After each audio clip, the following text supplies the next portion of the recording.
என்கிட்ட இருக்கிற ஒரு பழக்கம் கடையில போய் ஏதாச்சும் சாப்பிட்டோம்னா அந்த டிஷ் நல்லா இருந்துச்சுன்னா அதே மாதிரி வீட்லயே ரெடி பண்ணலாம்னு சொல்லி ரெடி பண்ணிட்டு இருப்பேன்.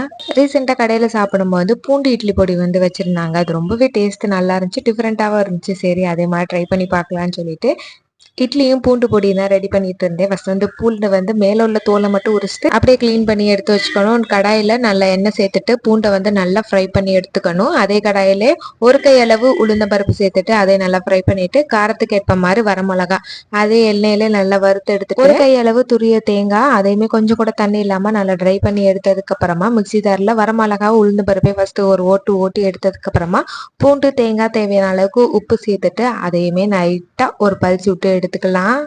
அவ்வளவுதான், பூண்டு இட்லி பொடி ரெடி ஆயிடுச்சு. ஆனா கடையில வேற மாதிரி இருந்துச்சு. டிஎன்டி சொதப்பினாலும் சொதப்பிடும் சொல்லிட்டு ஃபர்ஸ்ட் வந்து சாம்பாரை ரெடி பண்ணிக்கிட்டேன். ஏன்னா அதோட சைடிஷை வந்து தொட்டு சாப்பிட்டுக்கலான்னு.